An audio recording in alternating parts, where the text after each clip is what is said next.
MacBook Pro with the M3 Max chip, 14-core CPU, 30-core GPU, 36GB of memory. But just how good is it for the everyday user? We're about to find out together. I'm going to be giving my Kev analysis of Apple's latest high-end laptop after coming from a MacBook Pro with the M1 chip. Not as a computer scientist though, but as an everyday user, which I'm sure you are. So let's get right into it. Weighing at 3.6 pounds or 1.6 kilograms, the entire frame and body is made of a high quality aluminium with a matte texture, which feels really premium and smooth, minimizes fingerprints and smudges, giving that nice and cold feel when you're opening it for the first time. I absolutely love the mechanical keyboard. It's quiet with a really light indenture, responsive, and makes key presses really soft and easy. Pressing the keys feels really smooth and buttery, and I feel like my typing is also more accurate and faster. They're also nicely backlit. This is still my preferred keyboard even when plugged into my desk setup. There is a downside though. The keys do start showing smudges and oil prints if you don't have squeaky clean fingers. The trackpad is nice and large, has a consistent feel with the rest of the body, but is slightly smoother. I've turned up the tracking speed of mine slightly so that I can navigate the entire screen without having to move my palm. I do have to say, this is probably the best trackpad I've ever used out of all laptops. It just feels really nice. The clicks are light, it's very responsive, the trackpad is nice and large, and it just overall has a great feel. I still do prefer using a mouse given this is what I'm used to, but when I'm on the go, I've got no problems using the trackpad. Moving on to the screen, Apple uses an XDR display.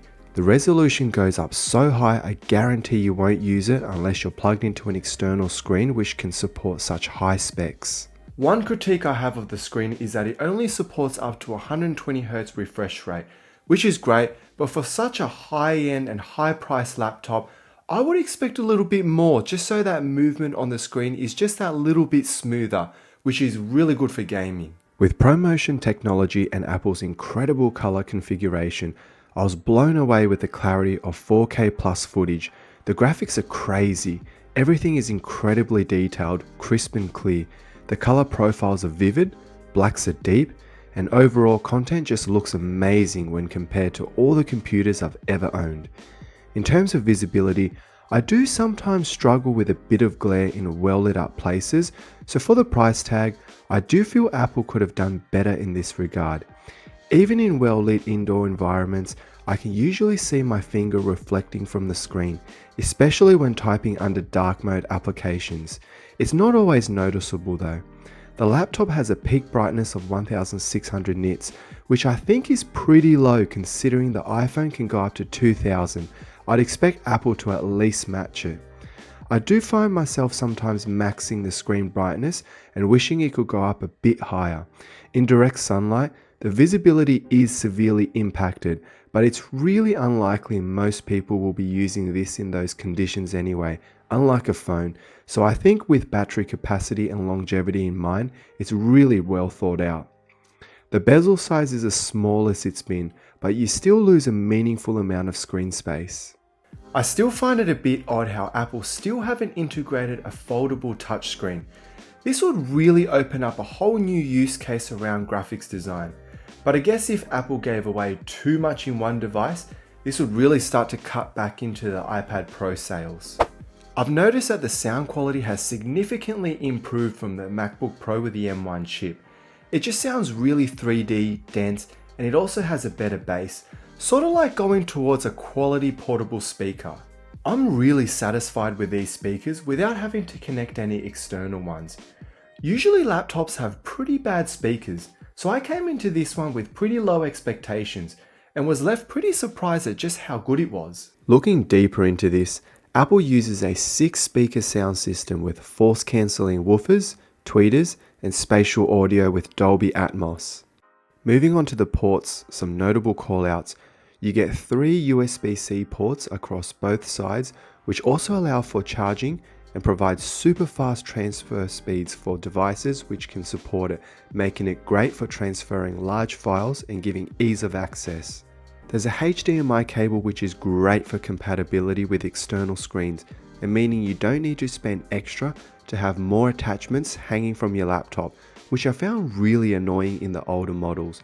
However, what's missing is a USB-A port, so if that's something that you still need, well, you may need to add all those extra attachments back or a docking station.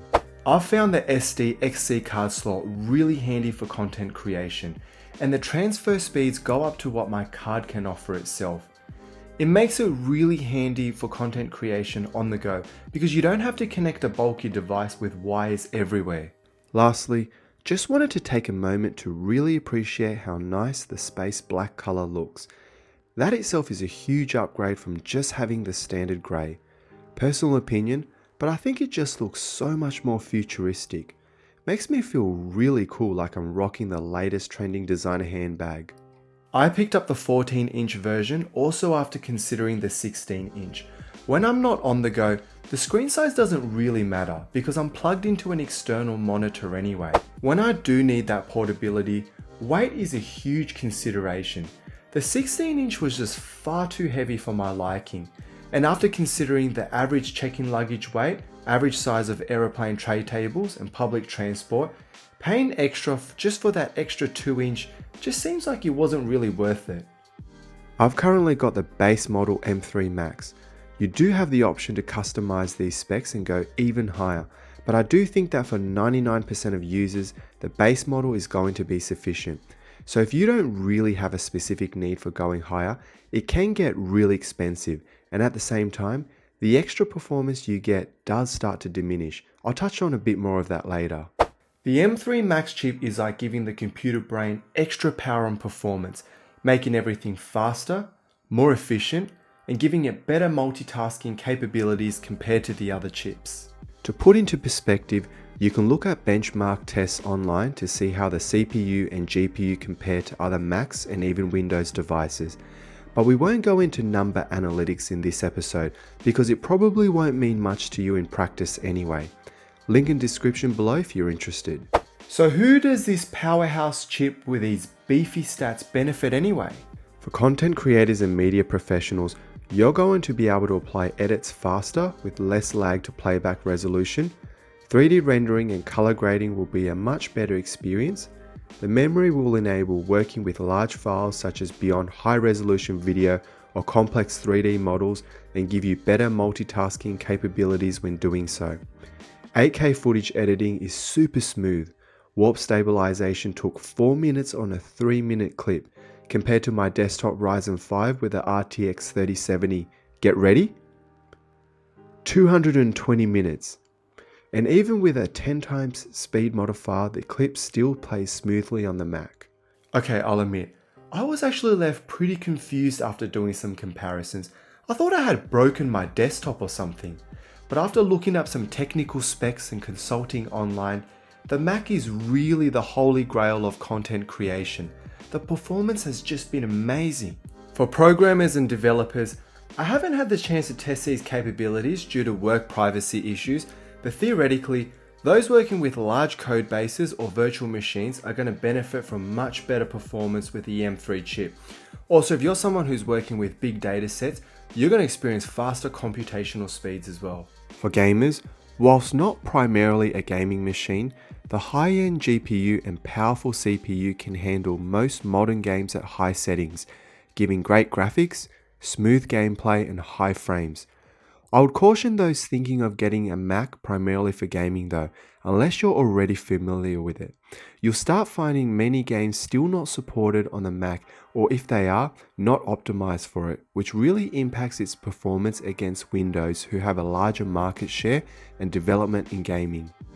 Personally, I haven't been able to max out ultra settings on MOBA games. On an RPG game, it ran quite well at max graphics, but slightly worse than my desktop with the RTX 3070.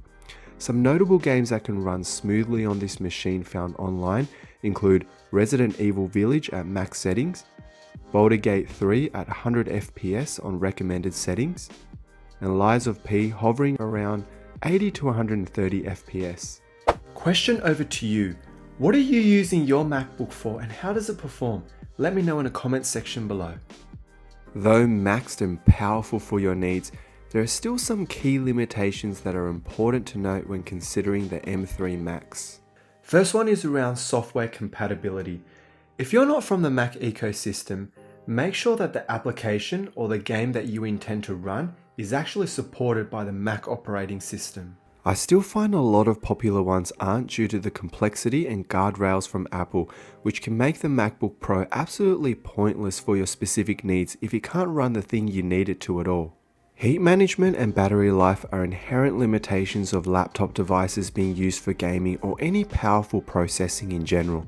So really consider this to be a trade-off for the portability if you're someone coming from a desktop device. If the device gets too hot, it will throttle your performance. This hasn't really been an issue for me though with the base M3 Max chip. However, when I am gaming at max settings and maximum brightness, the battery does reduce to only 2 hours. The device also starts to get warm. I wouldn't say it's hot though, but you can hear the fan starting to really work hard. Upgrading beyond the base M3 Max is really going to hit the battery even harder and cause heat bottlenecks when you're trying to harness the full power of the machine. How fast is your internet speed?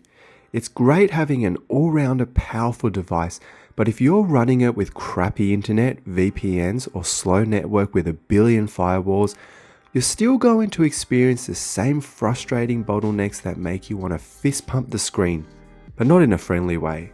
The ports are great and will support top transfer speeds and performance, but this goes hand in hand with the devices that you connect to it.